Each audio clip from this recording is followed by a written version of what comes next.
Well, good morning, everyone. Almost noontime, and it looks like we have a great turnout. And welcome to Albany if you're a visitor, and welcome to South Albany High School. This is my old high school. My husband and I went to school here in the very early years of South Albany. So welcome. Would all of you like to join us in the Pledge of Allegiance to the flag?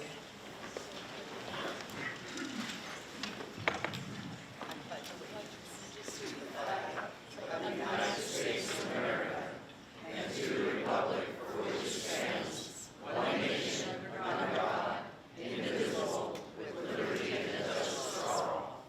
Yeah. All right. Okay, and also could I get all elected officials to stand up, please? If there's anyone here.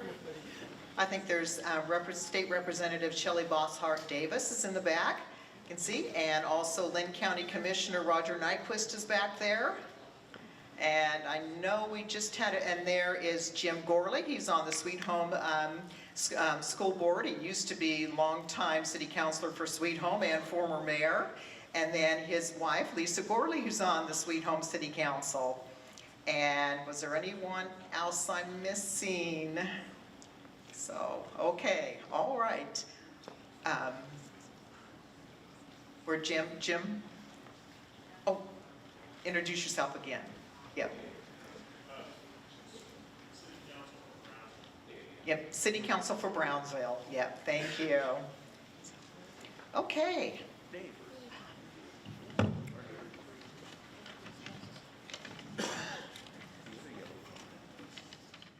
Well, it's with great pleasure on behalf of the City of Albany, to be able to welcome our U.S. United States Senator Jeff Merkley. And this has been quite a few trips that you have made to Albany over the years, and we greatly appreciate it. So during his service as state representative and as our United States Senator, Jeff Merkley has emphasized fighting for the success of Oregon's working families. That means fighting for good paying jobs, strong public schools, and affordable college and health care. Just last year fought to deliver SRS and PILT funds that are important to counties like Lynn County. He has used his seat on the Senate Appropriations Committee to support timber innovation and wood products research. And he led on legalizing hemp as an agricultural commodity and is pushing federal agencies to quickly create the regulations the industry needs to thrive. Jeff is a native Oregonian and a son of a millwright. He was born in Myrtle Creek, Oregon, and his family moved with the timber economy to Roseburg and then to East Multnomah County. He was elected to Oregon House of Representatives in 98. In 2007, he became the Speaker of the Oregon House and held that post until he was elected to the US Senate. He began his involvement in policy as an intern for Oregon Senator Mark Hatfield. In 2009, he was sworn into the same Senate seat once held by Mark Hatfield. Jeff holds an open town hall in every Oregon county every year. This is the 20th town hall this year. He's been busy. Can't imagine all of that and being back east. And his 416th overall town hall, and we were happy to have him. Please welcome Oregon's U.S. Senator Jeff Merkley.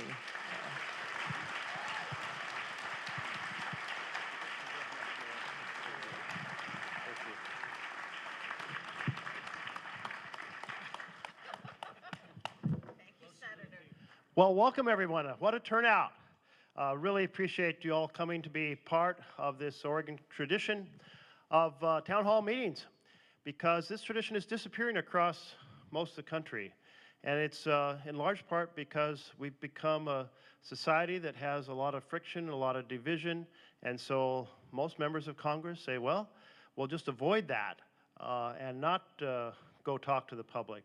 I think here in the Oregon way, it's so much more valuable for us to come as a group, have a place that is safe for people to express their opinion across the entire spectrum, which means if somebody's speaking and you just passionately disagree with them, still be very courteous or double down on your sense of respect.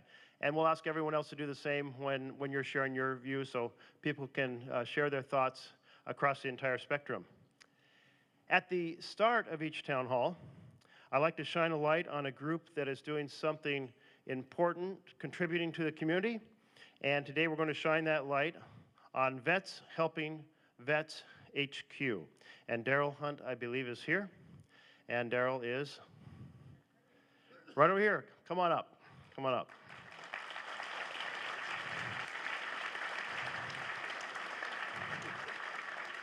So I'll speak broadly, and then you can add detail to it, but Vets Helping Vets has been doing the hard work of helping veterans cut the red tape to get the benefits that they have earned. They have helped veterans with financial emergencies involving their housing or other conditions. They've helped disabled veterans access medical equipment, and all of this is really important, good work. Could you share a little more about the work you're all doing? Yes, sir. Welcome. Good to have you. Hello, everybody. My name is Daryl Hunt, and I have the honor of serving as president of Vets Helping Vets HQ. Some of you know who we are and what we do, and some of you don't. Basically, we are a group of volunteers here in Lynn County that help veterans with various needs and emergencies. I would like to say that the biggest thing that we do is help veterans who are falling through the cracks, because we can answer questions and we can give referrals and we can tell you what's available in the community to help you with your needs, whatever it may be. If you need a wheelchair ramp installed on your home, or if you need to apply for benefits and you're not sure if you qualify, you can come call us, make an appointment, and we can talk about it and explain how it works so that you understand it. I would like to say that here in Lynn County, in the last 2 years, we have a committee. It's called VetNet. And VetNet is all the veteran organizations and the college, Lynn Benton Community College, and we all meet once a month to discuss ways that we can help veterans in this community and ways that we can do warm handoffs. If I can't help you, maybe I can hand you over to somebody who can. And I would like to say just one more thing. The VA and the ODVA and all the veterans organizations in this country for the past 5 years has reduced the homeless veteran population to under 20%.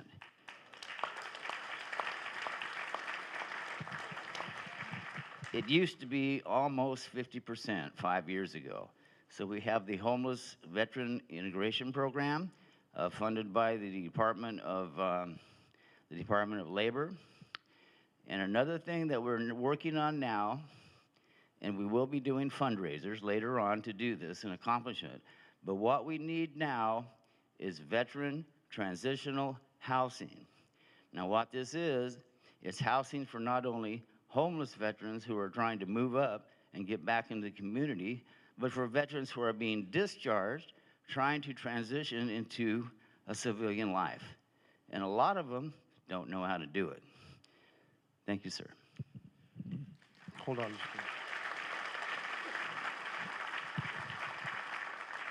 So just as a way of saying thank you and celebrating the work you're doing and noting how important it is, this is a flag for your organization to use in appropriate fashion that has been flown over the U.S. Capitol. Thank you, sir. Thank you.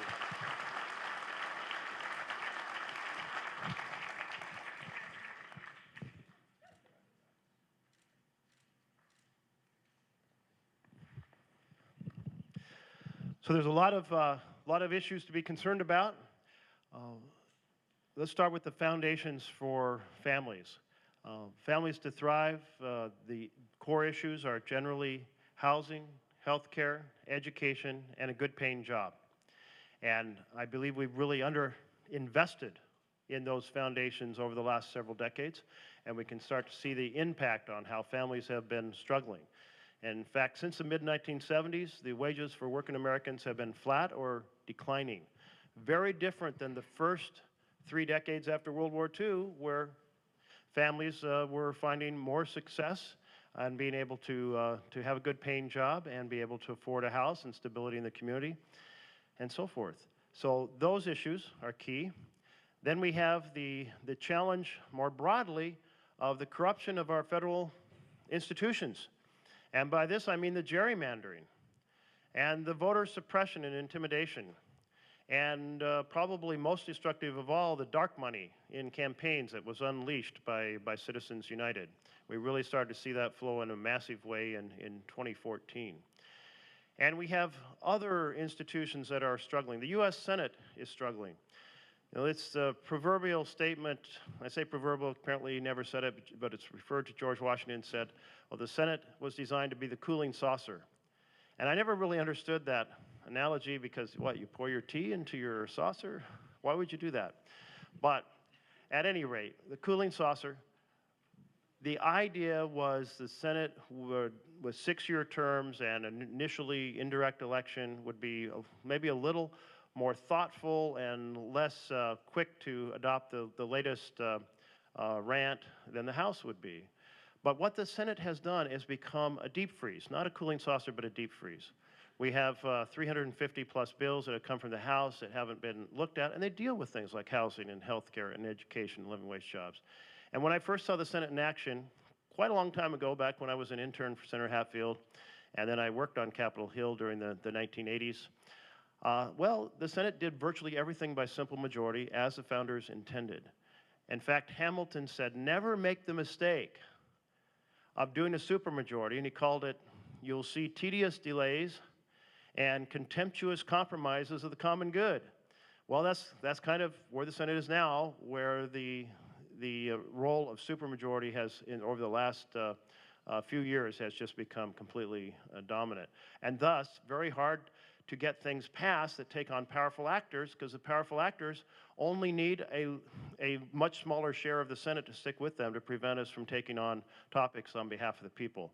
If you want to think it broadly, it's kind of this competition between, are we going to have government by and for the powerful, which is what Europe had, or are we going to honor the founders' vision of government by and for the people? So that's why we have to take on that corruption if we're going to take on the issues of healthcare and housing, education, living wage jobs.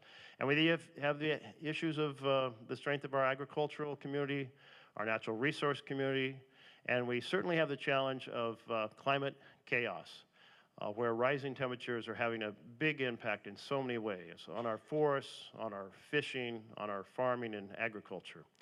So that's just a few things to get your minds started on points you'd like to make. The mayor has generously agreed to mix up all those tickets. If anyone wants to ask a question and you didn't get one of those blue tickets on the way in, then we'll get one to you now. Anybody not get a ticket who needs one? Okay. We have, yes, going student first. We have a student first, and then we'll start reading the numbers. And so Rena Howard is here. Rena, where are you at? Back here. And she's a junior and very involved in speech and debate. And we would love to hear your comment or your question. Oh, so I have been personally affected by the opioid crisis in all aspects of my life because both of my parents are addicts. So I wanted to ask you what your ideas are on helping the epidemic in Oregon. Yeah. How many folks are concerned about the opioid challenge? Big, huge impact. And the family that promoted, that had the company said this, they promoted saying it wasn't addictive, opioids weren't addictive. Are you kidding me? They have stashed billions and billions of dollars overseas, making incredible amounts of money off the pain in America. And there's many ways we have to tackle this. One is a lot of conversations with the medical community about the way people prescribed, and those prescriptions practices are changing. A few years ago, when my daughter was getting her wisdom tooth removed, she came home with a bottle of opioid pills. And I said, oh, try not to take any of those. And in her mind, she'd always heard when the doctor prescribes something, you got to take the full course, like antibiotics. And so she's like, well, what do you know about this, Dad? I mean, are you now a doctor?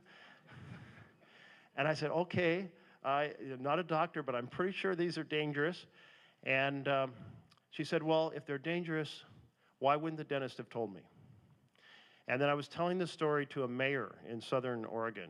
And she said, you know, you didn't know this, but my son got opioids prescribed for a shoulder injury in high school, and he's now dead because he became addicted to opioids.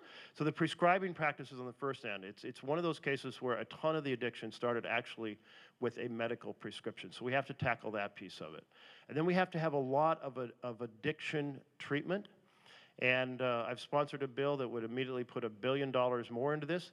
Congress has authorized hundreds of millions more than they did before, but it's still not enough to the size of the epidemic to have treatment available to enable people to get out of that addiction, which is very tough.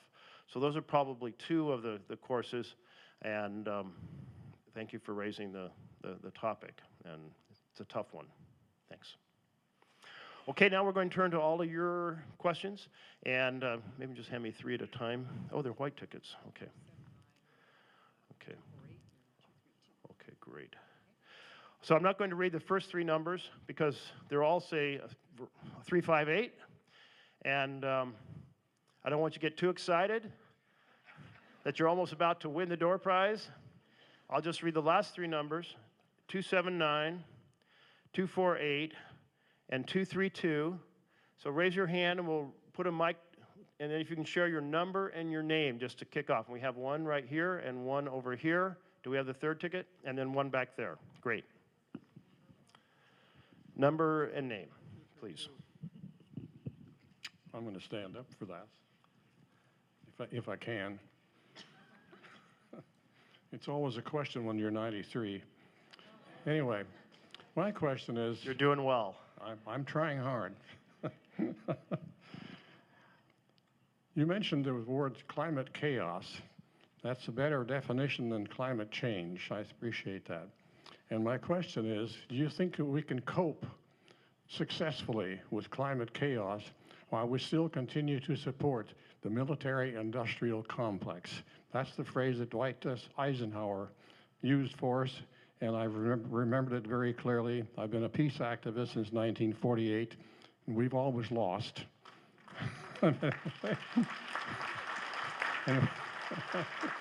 Anyway, what are you doing about it? Yeah. Okay, yeah, I started using the term climate chaos because there's so many things are happening. Here in Oregon, we have the growth of the red zone because it's too warm in the winter and the pine beetles survive the winter. We have the early melt of the snowpack in the Cascades, which affects the water available to our ranchers and to our farmers. It also affects the health of our trout and salmon streams, which we all cherish, the health of those streams. And then off the coast, we have a disaster that's unfolding in which the kelp beds are disappearing due to a disease that was provoked by the warmer, more acidic ocean water. So it's lots of chaotic things, not to mention more powerful storms and so forth. So your question about the connection to the military-industrial complex, I hadn't really thought of it in that way. First, let's acknowledge that the amount of money we spend on the military has created such a big enterprise, it's very hard to shrink it. But I am arguing we should shrink it, that we made a massive mistake in our strategy in Afghanistan. We spent over $1 trillion there. We made a huge mistake in terms of the weapons of mass destruction in Iraq, and we created over $1 trillion legacy there. Not to mention, we had thousands of our sons and daughters die, and tens of thousands injured. And so we have got to be very, very smart about when we go to war, and that means we have to reclaim the power to go to war from the president and put it back with Congress as our Constitution says.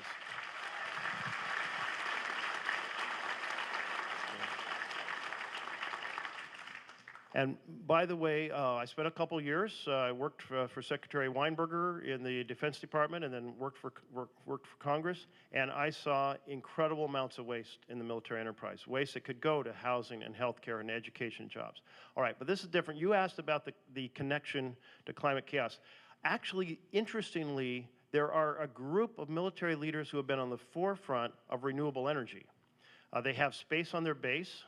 And they know that their supply lines are very vulnerable to disruption, and so therefore they are trying to figure out how they don't rely on fossil fuels.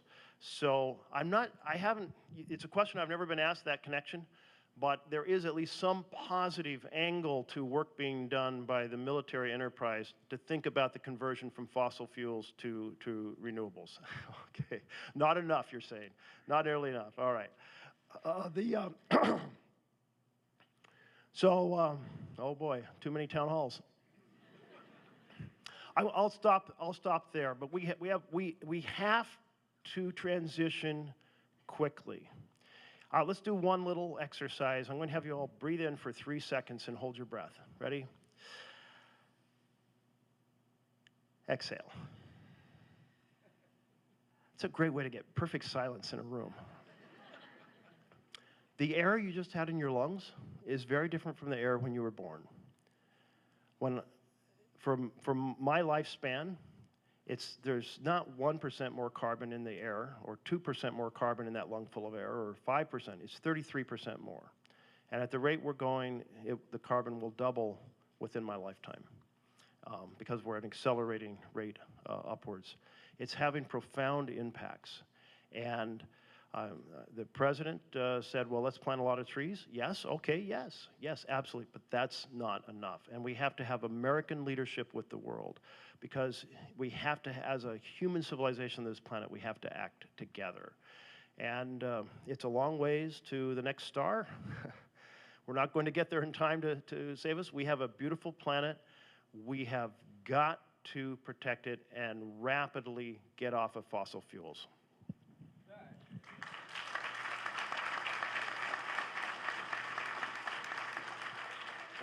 And we had 2 more. Yes, right over here. And your number and your name, please. Thank you. My number is 279. My name is Bryce Downey. I come from Corvallis, a long ways. I represent 2 committees. One, the Friends Committee for National Legislation. I've been in touch with your office many times and appreciate your standing on the authorization for the use of military force that needs to be turned around. Congressional checks and balances need to be reestablished. So I know you currently have Kane's proposal moving through and have the Senate with some drifters that have actually joined the cause, which is great. And now we face the uphill battle. So I want to continue to applaud your efforts on behalf of restoration of balance. And the second committee that I represent is the Habitat Advocacy Committee for Habitat International in Corvallis, and they're currently all on a trip down to Eugene to look at alternative housing. So I came over today from Corvallis for that. So the housing shortages, it's great to hear the veterans from 50% to 20%, but our communities have gone the other direction and continue to face not only unemployment and lack of adequate housing, but rising cost of housing and inadequate resources to deal with the supply. Those are my 2 questions. Okay. Well, I'll take one of them because I want to get to everyone. But so I start with the AUMF issue, the authorization for the use of military force. So we have a 2001 AUMF and a 2002. 2001 was Afghanistan. 2002 was Iraq. 2001 said Congress authorizes going to war specifically against those who attacked us on 9/11 and those who harbor them. Very specific, very narrow.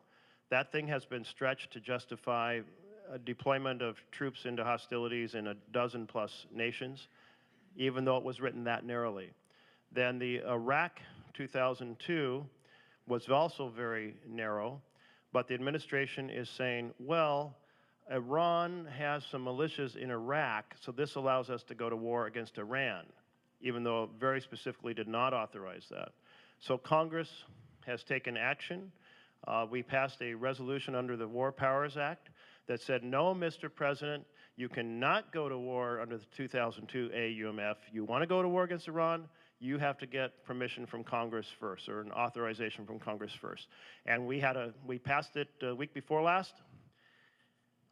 The president will probably veto it. We may not have the ability to override the veto, but at least we sent the message of starting to reclaim the vision, that the power to go to war does not rest with one person, with the president. So I think it's a positive step forward in that vote. I have sponsored a resolution that gets rid of the 2001 and 2002, sunsets them, and says any future action requires coming to Congress. So that would be even a more substantial way to undertake that challenge.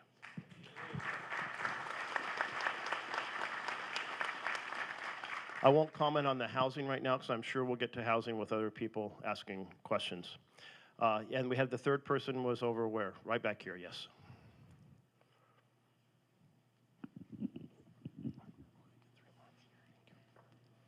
Do you need my number? Okay, my question is, should we be concerned with our governor doing business with China? Well, let's ask anyone here from the governor's team. I don't know the specific reference or details of the issue. Okay. Yeah, it's been in the news. It's been in our news. Well, feel free to fill me in.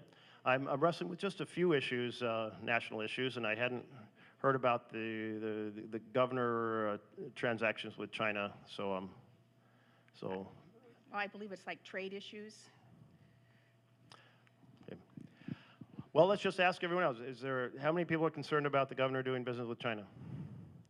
How many people have not heard about the issue or are not concerned? Okay, well, I'm not alone at least. Okay. I missed that one completely. But on trade and China, I'll tell you this, I'm concerned about our trade relationship with China. There's a book that an Oregonian just wrote with his wife, Nicholas Kristoff, and his wife, Cheryl Wu-Dunn. It's called Tightrope, and it's about the challenges that have emerged in rural Oregon and in rural America.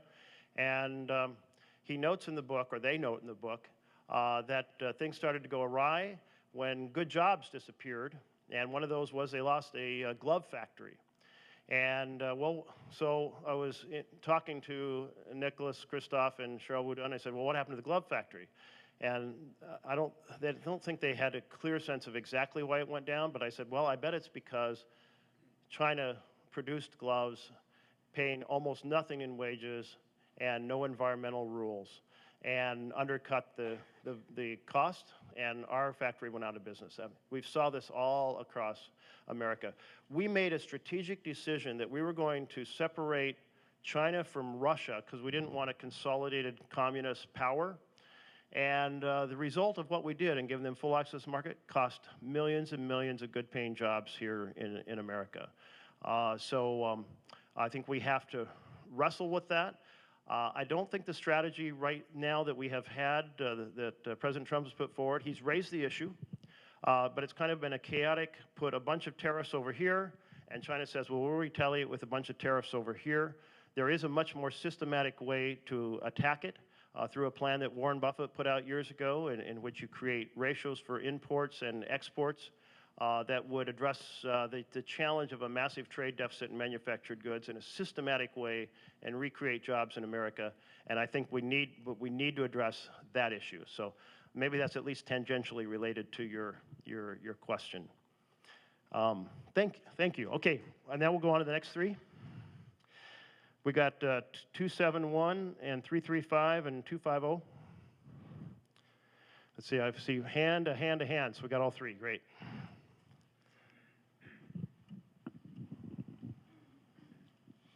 I'm 271. My name is Louis Tiller.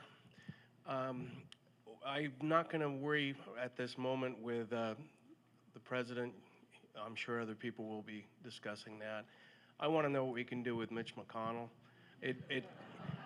Because I don't see how we can have a government that is helping anyone when the House passes things that just get shelved and no one ever looks at it, let alone the impeachment trial. Well, I do share your concern on a daily basis. And I was really surprised when I went to the Senate in the role as a senator, in that When I was Speaker in the Oregon House, we worked really hard to have everybody working together. I had teamwork bills, so if 2 Democrats and 2 Republicans sponsored a bill, it was guaranteed a hearing. We had people sit DR, so they would talk to each other, get to know each other, work on things together. I held bipartisan lunches as Speaker in the Speaker's office every week, and all that helped. But I was totally unprepared for Mitch McConnell's strategy of maximum polarization. And it's really hurting America, and it's reinforced by social media. It's reinforced by the cable networks having very different viewpoints here, hither, and yon. And when he announced his major goal in life was to use his role as minority leader to prevent President Barack Obama from being reelected, what it meant was that even when there were issues we agreed on, D's and R's agreed on, to address healthcare, housing, education, jobs, he didn't want to do them because he didn't want any successes that would. We cannot do that if the minority is always obstructing the majority deliberately, then we're all injured over time. And this is why I feel we have to restore the simple majority strategy the founders envisioned for legislation and get the supermajority out of the Senate so that we can address these issues responsibly. And so I'm hoping we can make that happen. I'm meeting with Democratic and Republican senators one-on-one to say, how do we save the Senate? How do we restore the right to amend? How do we restore the ability to get bills on the floor? How do we restore the ability to pass bills out of the Senate with a simple majority so the lobby doesn't have the ability to kill everything that would make America better? So that's what I'm at work on. And maybe the people of Kentucky might get involved in this question. I believe buried in our federal budget is a substantial amount of money that goes to the big oil companies. And one of the last times we talked about this, it was a very difficult item to pry out of the budget. So is that subsidy still going to large oil companies, and what are we going to do about it? Yes, it's mainly done through the tax bill, through the tax clauses that give all kinds of massive breaks.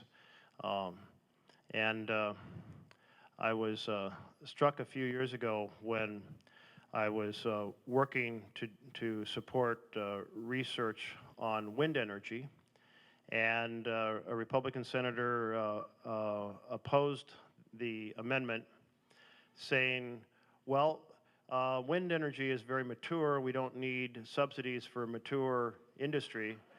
And I pointed out that there had been dramatic changes within the last 5 years due to the research that was going on. And I said, but if you want to get rid of subsidies for a mature industry, how about we get rid of the subsidies for the oil and gas industry? And then I went and talked to Senator Grassley from Iowa, who they have a lot of wind energy. And I said, can we get a bipartisan partnership on this? He said yes, and we won, and we got the research money for the wind. But we didn't get rid successfully of the massive multi-billion-dollar subsidies that exist for fossil fuels. And they are very powerful. And understand this, they really are the controlling power of the Senate. In 2014, it was fossil fuel money, hundreds of millions of dollars that went into races across the country. It switched 6 seats and gave Mitch McConnell the leadership of the Senate. So they are the power behind the throne. And there's one case that's been positive. There was a bill called First Step Bill to start to take on criminal justice reform.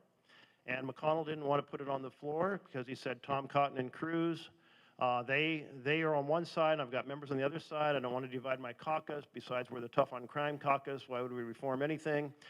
And the Koch brothers called him up and said, put it on the floor. And immediately it was on the floor. They are the power behind the throne. And 2014, they came here to Oregon, and they started running ads with all these front groups, names like Generation Opportunity and Freedom Partners and so forth. And I decided to put up an ad attacking the Koch brothers, saying out-of-state oil and coal billionaires have come to Oregon, have a bunch of policies we don't like, great investment for them, terrible choice for Oregon. And they did not like that at all, and they left Oregon. And I'd like to see them leave the politics of all 50 states.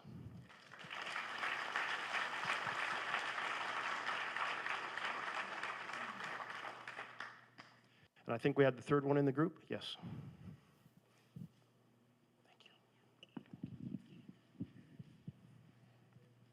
Senator, my name is Dale Toma, and my family's been in Oregon for, I don't know how long, 1840s. And my great-grandfather was in World War I as a commissioned lieutenant. My father-in-law was a crew chief in a B-24 bomber during World War II. My other uncle was in Pearl Harbor. My brother-in-law was in Vietnam. My three boys have all served. One of my daughters has served. I've served. And the one thing we all have in common is we all took an oath, and that oath was to support and defend the Constitution. And I believe you've taken that same oath, sir, or something similar. Yet I continue to wonder why you attack the Second Amendment with such ferocity when statistics prove that the weapons that you're demonizing are not the problem. The problem is human behavior. And I would like to know, you talked about getting the big money out of politics, yet every Town for Gun Safety, Mayors Against Guns, Students for Gun Safety, Moms for Gun Safety are all funded by one person, and that's Michael Bloomberg. And so if we're going to get big money out of politics, I think we know where we could start. Thank you. Well, the very beginning of where you started, yes, every member takes an oath to the Constitution. And the Second Amendment has been interpreted by the Supreme Court to include the individual right to bear arms. But the Supreme Court has also said that that's not unlimited. That is, you cannot own a hand grenade, you cannot own a bazooka, you cannot own a whole host of other things that are armaments. So we have a debate in our country over exactly where that line should be. And one of the questions is background checks for people who have committed felonies, who are involved in stalking, a series of things like that. So in Oregon, we have a background check system that includes both not just the gun shops, but the gun shows and also the online sales or the Craigslist sales. And this has been voted in part by initiative in our state. And the courts have upheld it, saying it is consistent with the Constitution. It is consistent with the Second Amendment. And I'm just curious, how many people support the background check system we have here in Oregon? Okay. And how many people oppose it? So, some difference of opinion, but substantial support. We are having a debate over other things. For example, like how many bullets can be in a magazine. When a person walks into a room and wants to kill everyone, it's helpful to have a magazine of 50 or 100 bullets. There have been proposals to limit the magazines to having 10. And why is that? Because in 10 seconds, you've exhausted your magazine, you have to switch it. And in those 10 seconds, somebody might still be standing and might be able to stop you. And that's happened occasionally across the country when someone has wanted to murder everyone around them. And so we have that debate. How many folks would like to see magazines limited to 10 bullets? How many folks would oppose that? Again, a split opinion, but substantial support for the idea. So I don't think we should attack each other for proposals that the court has said are within the Second Amendment. Let's not accuse each other of not being patriotic. Let's have a debate about how we try to reduce the carnage, and we have legitimate differences of opinion about that, and this is an appropriate place to hear them, and so I'm glad you stood up and shared that. But I do support the background checks, and I do support the limit on the size of the magazine.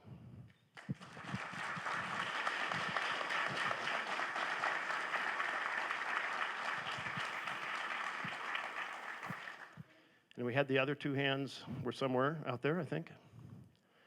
Or we had all three. Did we get 286, 267, and 244? 286, 267 over here, okay, and right here, okay.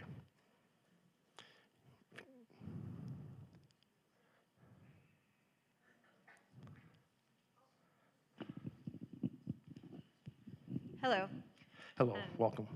I feel like there's a big elephant in the room that I'm going to bring up. Okay, before you bring that up, which number do you have? 286. Thanks. And I'm Denise Smith, Janice? and I'm from Lebanon. I'm an Army veteran, and I've got it. Okay, I'm an Army veteran, and I was in the Army for 3 years, and I was raised in a military family. And I remember going through school, diving under desks, and the reason for that is because of the threat that Russia posed to our country. As a senior, I remember stressing all the way through government class to learn about the Constitution and about the laws and the Bill of Rights, to learn all this stuff. And I feel like since July, that's been all walked over. I feel like I need to go back and redo the class because obviously rules have changed, and I'm very angry about that. I'm very frustrated, and with the frustration, I don't know what to do with it. I mean, obviously, my representative, I did email you and say, how do the other senators feel about, President Trump coming in and saying that you don't have the right to be mad about when he went after the Iranian guy, Soleimani, yeah. How did the Senate accept that? And knowing that he's running all over the Constitution and the rights of individuals, how do senators, Republican senators, all except for Mitt Romney, how do they allow that to happen, and what are we supposed to do with that? We who stood every day, at least when I was in school, and pledged allegiance to the flag, how can they justify that? And what do I do with this feeling? I mean, is it going to do any good to write Mitch McConnell and tell him how I feel? Is it going to do any good to do it with Lindsey Graham? Is it going to do it? I'm just frustrated. Okay, I hear your frustration. I hear it. Yeah.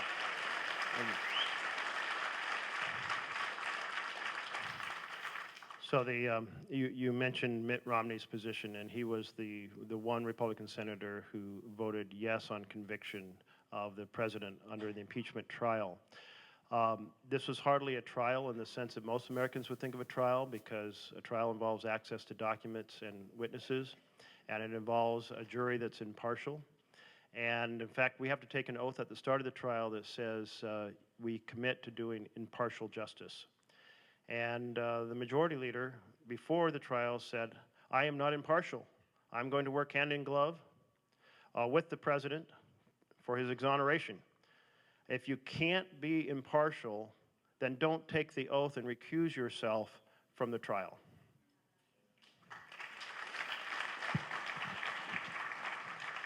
It is the first time in U.S. history that the Senate failed to hold a true trial with documents and witnesses. I wish, let me put it in the context of the next case that comes to the Senate, which it doesn't happen very often. I hope the majority leader will stand up and say, doesn't matter which party is in the House that sent this to us, doesn't matter which party is in the Oval Office, when we are given the task of holding a trial, we have the responsibility to get to the truth, and after we get to the truth with documents and witness, we will decide whether it merits removal. That's our responsibility under the Constitution, and we will do our responsibility. That's what I want to hear in the future. But I would say for anyone who is frustrated, concerned from any part of the political spectrum, try to channel it into being involved. Because the temptation is to be on our couch with a pillow over our head and hope we want to wake up, it'll be better. It doesn't get better when we do that. And we are afforded opportunities in our republic to be involved in many different ways. We should seize those, if not in the election process, then helping nonprofits or helping our neighbor, but be involved in some way. I am concerned about this. If you look around the world at republics, and you look at the income and wealth inequality, particularly the wealth inequality, there are few that have as much wealth inequality as we have. And when they get to that point that we've gotten to now, they rarely become more equal because of this. That amount of wealth at the top has many ways to exercise its power. And that power includes control of the media, money going into campaigns, money that shapes public opinion perspectives, and money that buys lobbyists and money that buys lawyers, all of that. That's the power gets manifested, and it keeps making laws for the powerful. So if we're going to reclaim our nation, we better act fast, because we're getting to that point where it's really hard to return with the concentration of power. And so if we value the vision of government by and for the people, we better move quickly to be involved.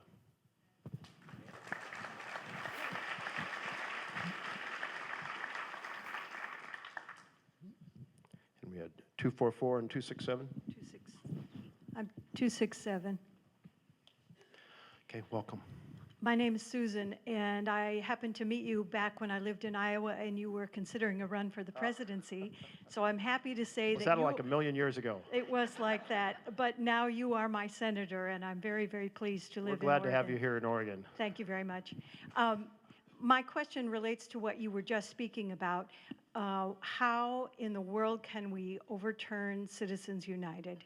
I think it has such a terrible impact on elections and the fairness of the process of democracy. So it was Susan? Susan, there's a bill called For the People Act, and it has passed the House of Representatives, and it takes on gerrymandering with requirements for nonpartisan commissions to set the boundaries of congressional districts. It takes on voter suppression and intimidation by essentially restoring and improving and strengthening the Voting Rights Act that was gutted by the Supreme Court. And it takes on dark money, not by reversing Citizens United, because that's a Supreme Court case, and that would take an action to the Supreme Court. But we can shine a light so it is no longer dark money and know where every dollar goes through the political system. And then it has a fourth area, improved ethics, including improved ethics for the Supreme Court, which has seemed to not keep par with the pace of that issue. So Tom Udall of New Mexico is the lead, and I'm the co-pilot, if you will. He's leaving the Senate. I'm going to keep fighting for this bill. I think it's the single most important bill we could pass in January 2021. And so that's my response, that's my hope, and that's my mission.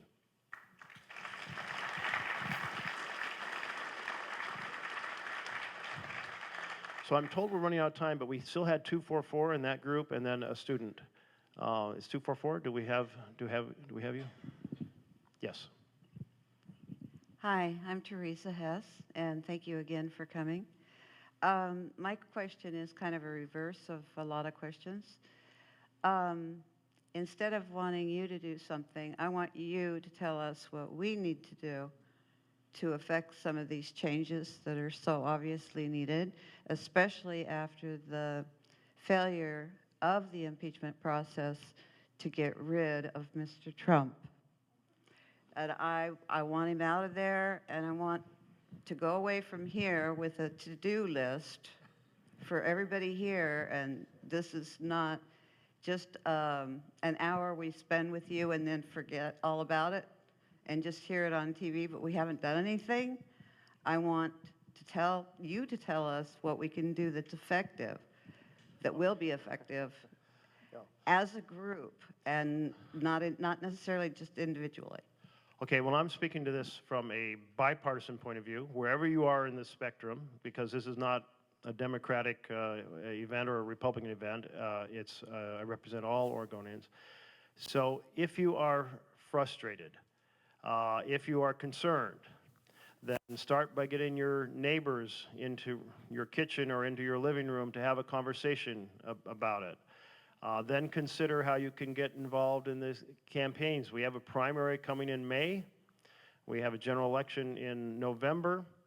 We know that the single most effective instrument in politics is knocking on doors. And so that is something everyone can do to say, I'm on your doorstep because I'm concerned about where we're headed, and I'd like to encourage you to support this person or that person and maybe put a lawn sign on your lawn. And I learned a little bit about this when I first ran for the Oregon House. I was running in the primary against 2 former state representatives, and they pounded in lawn signs in the road median. And while they were pounding in lawn signs, I was pounding on doors. Doors are very, very powerful. So one can use their financial resources as well. You can use them for candidates here. You can use it for candidates nationally. The folks who represent you in the House and Senate or who vote in the National Senate, you can help people in state or out of state. That's the way it works. So, or both. So basically it boils down to there's many ways to be involved: letter writing, conversations with your neighbor, door knocking, contributing, raising your voice, running for office yourself, though it's a little late for, well, it's not late for this year. March 10th is the filing deadline, so it's still possible. I guess I would just sum it up in that fashion. And thank you for thinking about how do we convert our feelings into action. Here we have the advantage. You know, I visited a bunch of countries where if you speak up, you get mowed down.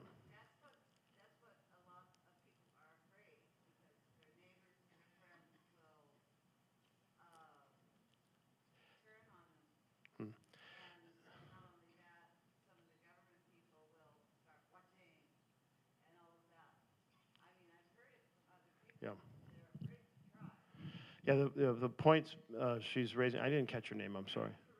Teresa made is one thing that inhibits people from speaking up is because we are divided enough that friends might turn on you, attack you. There's been some very uncomfortable Thanksgivings in America. But I think, you know, it takes some courage to speak up. You don't necessarily have to bring your closest friends together who disagree with you, but there, you know, I think it's possible to talk to people. And sometimes, the very first door I ever knocked on for a political campaign, the door was slammed in my face, and I was like, "Oh, this is going to be really hard," but that turned out to be reasonably uncommon. Mostly people were, "Thank you for caring enough to come and talk to me." Whether they did, you know, if they disagreed, this conversation was short. But anyway, that's about all I've got for you. And wish you well and everyone well in being engaged. And just coming to let's turn to our final student, because then we'll wrap up. And we have actually 2 students who are doing a team question or making a point: Mason Stocking and Tyler McClintock. They are both, I believe, juniors, if I got that right. Mason, where are you at? Mason's enjoys pole vaulting and loves books, which is such a great foundation for life. And Tyler is very involved in sports, cross country specifically, and music through the bass, guitar, and drums. Great to have you both. So you've probably been asked this a lot, but I'm wondering on your opinion on the cap-and-trade legislation and whether it should be passed to the voters to decide. Okay, is that question coming from both of you, or you have 2 different questions? Okay, all right, double-barreled 2020. I think it's House Bill 2020, isn't it? It's a state legislation, so it's not national legislation. So I do not have command of the details of, and it's been rewritten substantially to try to take into account the difference of the economies in rural Oregon and urban Oregon. But again, I'm not in Salem. I don't know the details of the bill. There's a lot of, my sense is this: its goal overall, which I am familiar with, is to create a partnership with the type of trading cap and trade that they have in California. And in California, it's worked pretty well. So there's been a fair amount of emotions raised here, like maybe it will destroy our economy or destroy our rural economy. I think there's been an effort to address those concerns about the rural economy, but again, I don't know the details. But here's the thing. We found out that when we put a cap and trade in place on sulfur dioxide in order to take on acid rain, the result was far off the charts better than anybody predicted. More change for less cost. So the general idea of cap and trade has been tested nationally, and it worked incredibly well. It was like the range of expectations was here to here, and it came out over here. Once there was a price, people started dreaming up ways to be able to reduce sulfur dioxide and cash in on that trading mechanism.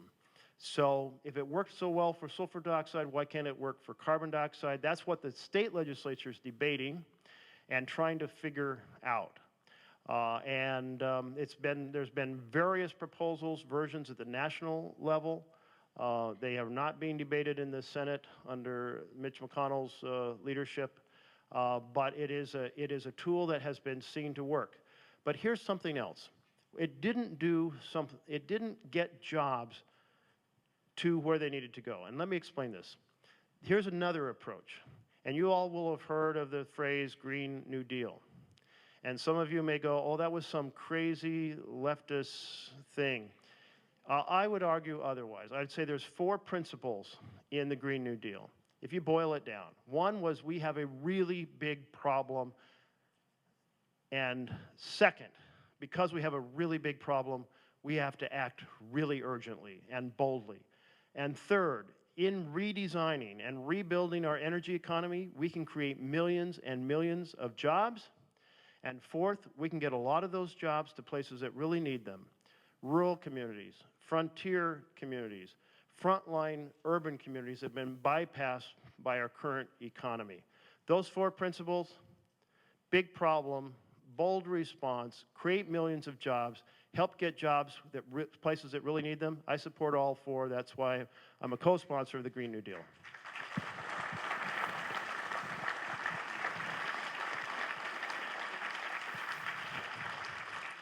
So thank you very much for turning out to be part of this conversation and for being so respectful as people express different points of view.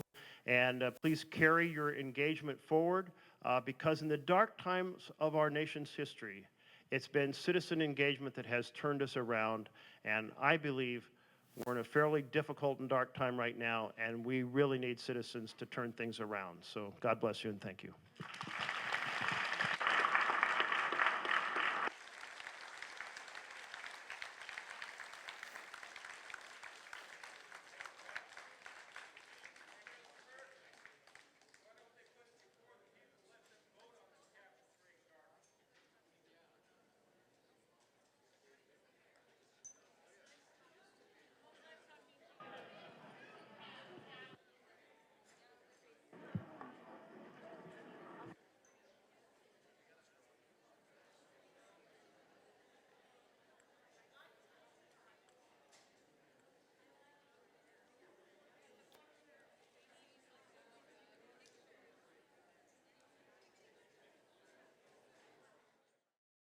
My name is Scott Davis.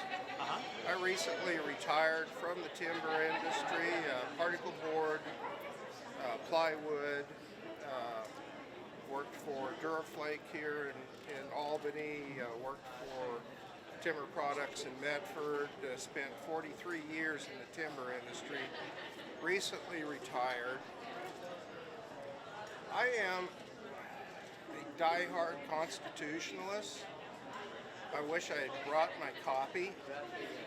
I believe in the Declaration of Independence. I believe in the Constitution.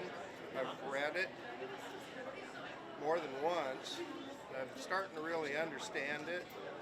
And I see on both sides of the aisle a total disregard for the Constitution and what's included in the Constitution. Whether it's the First Amendment, Second Amendment, the right to due process, I'd have to have my books. I could tell which amendment it is. I haven't memorized them yet, but you know, it's one of the amendments, possibly the fourth, is the right to due process, which is totally shredded with these red flag laws that are coming up in the state legislature probably today. And the locking up of firearms, yes. There's a place for it. I agree, especially when there's children around who haven't been taught about the dangers of firearms. But on the other hand of the file of this issue is the fact that in a lot of areas, you need access to a firearm quickly. I mean, a matter of seconds matter in a really bad situation. And the news media will never tell you when a firearm has been used to prevent a murder or a robbery or a rape. The news media will never tell you when that's just happened.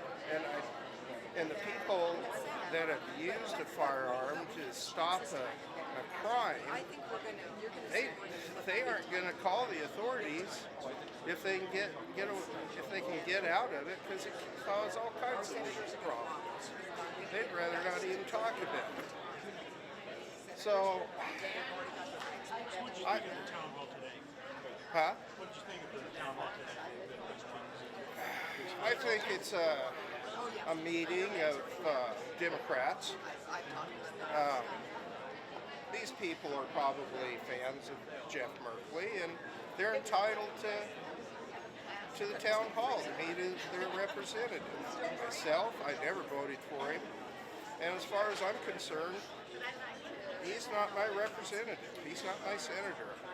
He doesn't represent me or my values or my views. So I say I'm thankful that we have a republic. I'm thankful that we have a democratic process. Nowhere else in the world has this.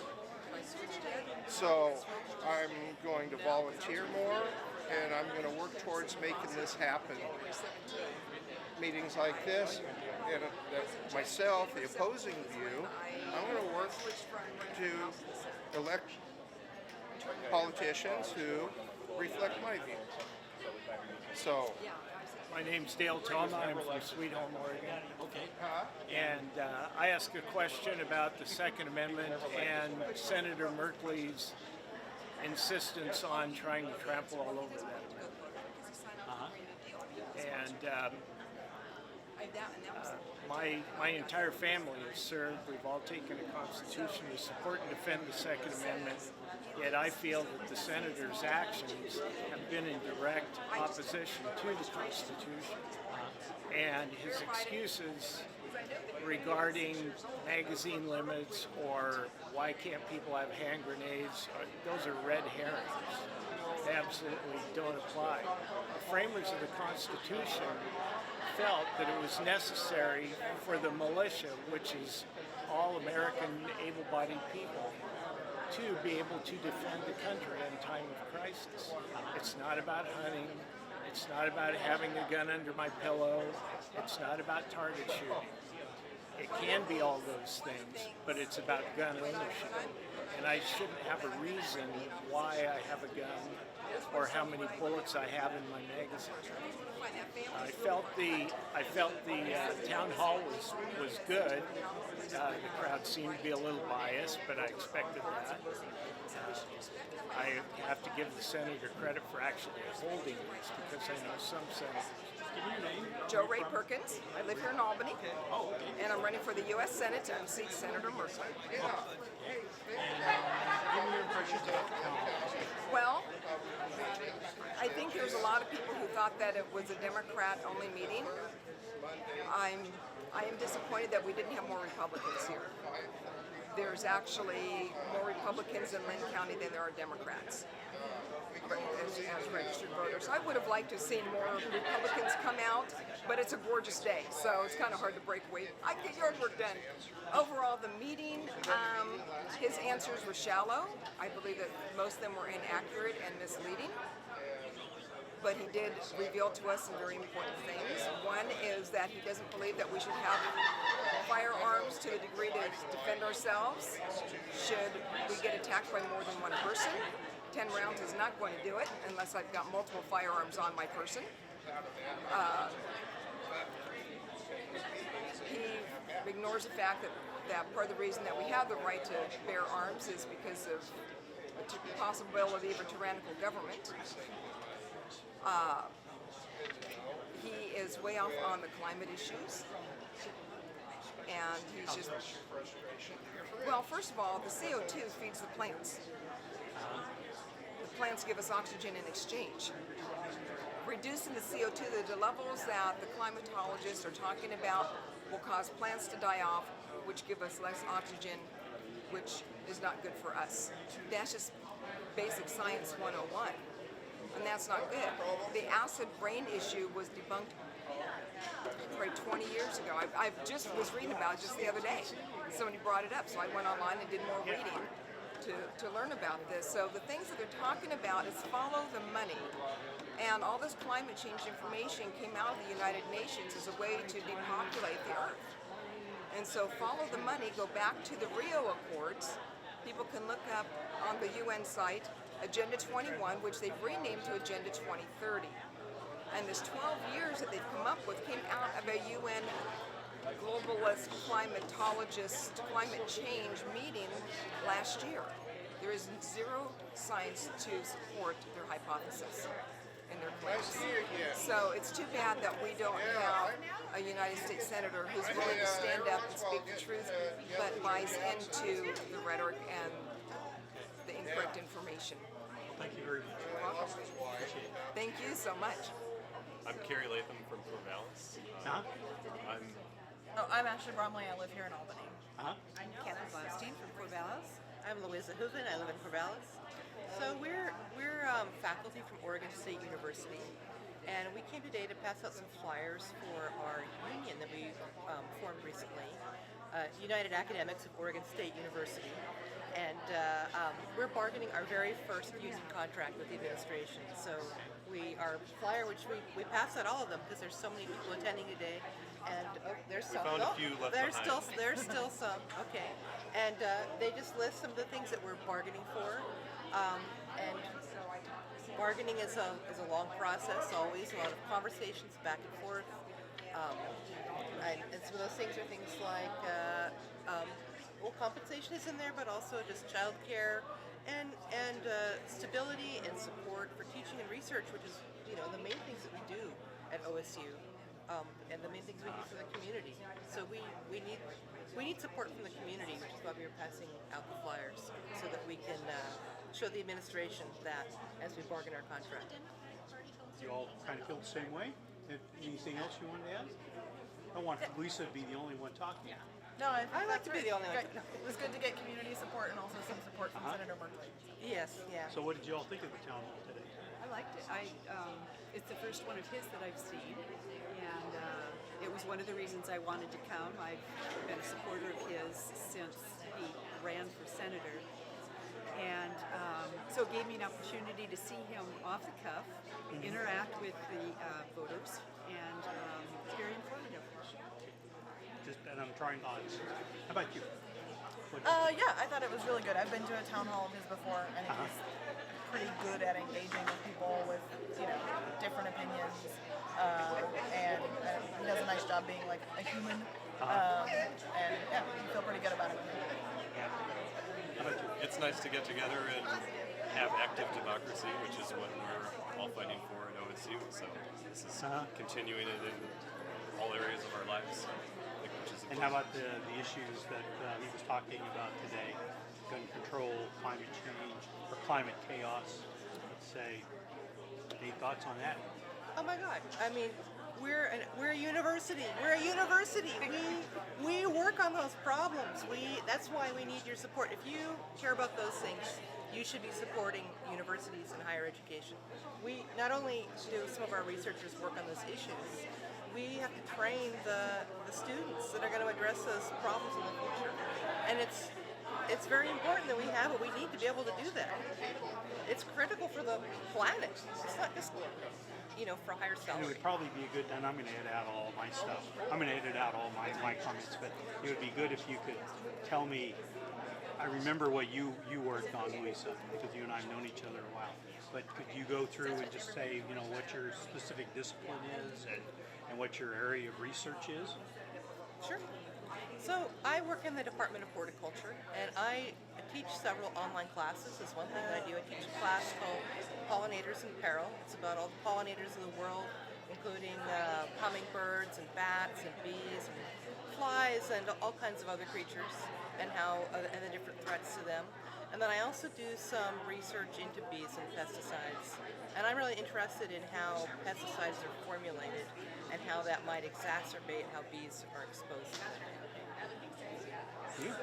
Yeah, so I work in the College of Public Health and Human Sciences, and I am currently working on a project where we've investigated experiences of people who are cancer survivors in rural Oregon.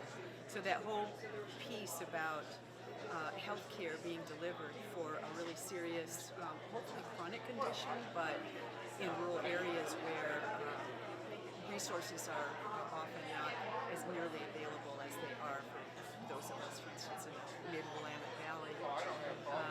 And also just my interest in infectious diseases. I was hoping to ask a question about the coronavirus today of Senator Merkley and the lack of support by our government for public health. The CDC budget is getting slashed, and we're seeing what the effects are of, well, first of all, poorly educated public on science and medicine, not really understanding what it takes to be safe and why they're getting sick, but also not having resources because the government doesn't support public health and surveillance of illness and those things. I actually work as union staff, so I work with faculty across the state as part of their union. I'm not a faculty member myself. Okay. She hurts cats. You're the glue that holds it all together, right? She's also an expert in a lot of the legislation surrounding employment and unions, and keeps track of a lot of that those things. See? I work in the College of Earth, Ocean, and Atmospheric Sciences, so our work contributes to greater understanding of all sorts of natural processes, climate change being a big part of it. So, yes, all this is quite relevant and currently important for all of us. So you guys all like the town hall. What's your take on, so you're all on climate change, medicine, public health. Is there anything that you would have liked to have talked about today that didn't get brought up? I was interested in finding out more about support for research in general, maybe. The United States has been kind of leveling off. Its support for research has even been declining, while other countries are investing more, and so we're kind of falling behind the 8 ball on that. Yeah. And that impacts our ability to compete economically with other countries, but also just in quality of life, because science touches so many aspects of our lives. Healthcare, agriculture. Any questions that you would have liked to have asked or had discussed today? I think some talk about immigration rights and also addressing poverty and inequality, especially for Native Americans in the state. I think would have been something that would be nice to hear about. Yeah. Actually, immigration was one of the ones that came up for me too. Yeah. So for me, the whole issue of hate crimes and the divisiveness, we had a huge result in the important case that happened in Portland, where 3 people were physically attacked, 2 of them died. It's a couple years old, but that person has been convicted, and we're waiting for sentencing. But it's just a reflection of our news cycle anymore. This didn't happen to be gun violence, it was knife violence, but it's all part of the big picture of hate crime. And the division in our communities, now being able to recognize we're all just people trying to get along and make a living. We're not so different from each other. Well, great. Well, thank you guys Yeah, thank all you. very much.